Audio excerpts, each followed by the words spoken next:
From Star Wars to Lion King, to more Star Wars, to another Lion King. 45 years of summer blockbusters can all be traced back to a dreamer and his malfunctioning mechanical shark friend. You're gonna need a bigger boat. On this IMDb Brief, we break down how Jaws set the standard for the summer blockbuster, how the formula was perfected over the next decade, and how Hollywood has kept serving up echoes of that winning summer blockbuster blueprint. On one of Hollywood's first all-out marketing blitzes of primetime ads, late-night interviews, and test screenings, Jaws rode a wave of positive buzz to a $470 million worldwide gross. And that's in 1975 money, people. The previous summer, Herbie Rides Again, the sequel to the Magic Love Bug movie, won the summer with only $69 million. Clearly, Jaws marked a sea change in entertainment. That you are going to ignore this particular problem until it swims up and bites you on the ass. The blockbuster era began, and this formula for high-concept fun, supported by big campaigns centered in the summer when everyone wants to escape the heat, was codified 2 years later by Spielberg's old pal, George Lucas, for 1977's Star Wars. I felt a great disturbance in the Force.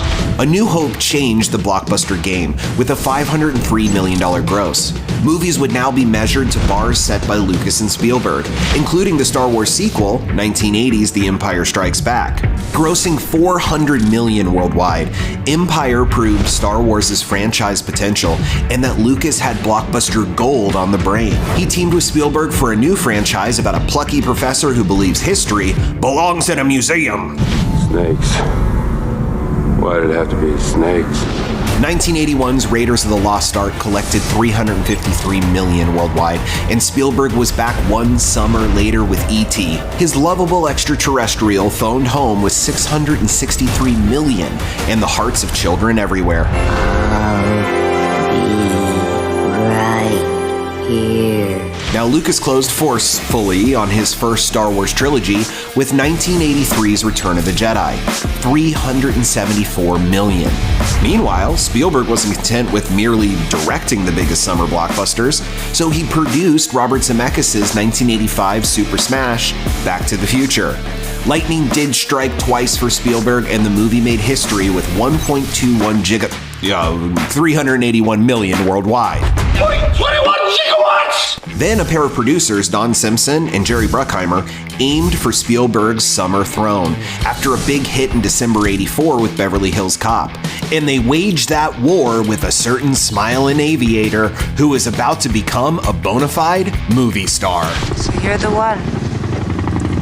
Yes, ma'am. Tom Cruise soared with Top Gun to $353 million worldwide, and he's still flashing those pearly whites 3 decades later. In fact, a Top Gun sequel should have satisfied our need for speed in summer 2020, but it was postponed because of the coronavirus pandemic. I have to admit, I wasn't expecting an invitation back. We'll see you soon, Maverick. Anyway, Simpson and Bruckheimer topped summer '87 with Eddie Murphy and Beverly Hills Cop 2, while producer Spielberg and director Zemeckis retook the crown in summer '88 with Who Framed Roger Rabbit. But it was a dark horse, or shall we say Dark Knight, who bataranged out of the pages of DC to a record-breaking $411 million opening in summer '89. I'm Batman. On the cape and cowl of Batman, superhero movies first entered the summer blockbuster rotation of high-concept hijinks, or Simpson and Bruckheimer explosions, or the ever-popular Spielbergian surefires. Jurassic Park's $912 million gross in '93 made the former measure of a summer blockbuster extinct. But a 1994 Disney movie put animation into the ring for King of the Summer for the first time.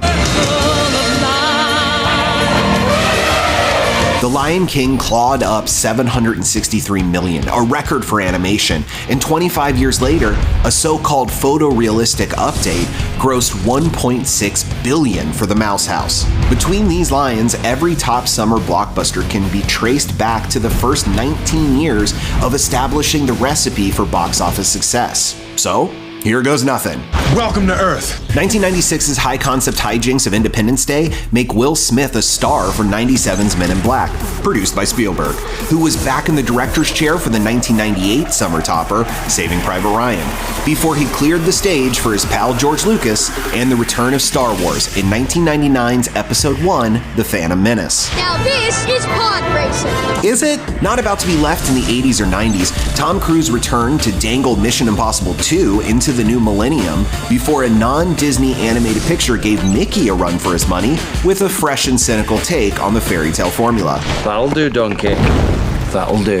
After Shrek, animation, Sam Raimi's spin on Spider-Man is the toast of 2002, superhero, while Finding Nemo, animation, swam to the top of summer 03, before Shrek, even more animation, returned for a second adventure in 2004. You're a Stallion, baby! 05 was another end to a Star Wars trilogy, before producer Bruckheimer found his footing in 06 with a Pirates of the Caribbean sequel, and Sam Raimi's third and final Spider-Man webbed up 07.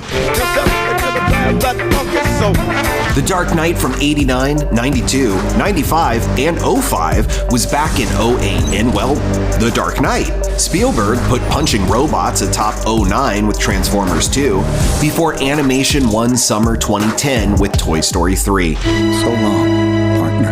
2011's Harry Potter finale seemed like an outlier, but hey, aren't wizards superheroes? Doctor Strange sure is, and speaking of, it was his pals on the Avengers that rocketed to the top of 2012 to pave the way for Marvel's continued domination of the box office. But what are we, a team? 2013 and 2014 went to Marvel superheroes, while 2015's Jurassic World proves Spielberg and his dinosaurs were far from extinct. 2016 was a win for animation, 2017 for a certain superheroine, and 2018 combined the two for Incredibles 2. I'll be back before the previews are over. 2019's The Lion King was our last summer blockbuster, for now. But you can bet that some combination of Bruckheimer or Spielberg, cartoons or superheroes, or maybe it's the one where Tom Cruise literally goes into space, will be back on top come summer 2021. One of life's mysteries, sir. You said it. For more blockbusting entertainment and trending stories, stay glued to imdb.com/imdbrief.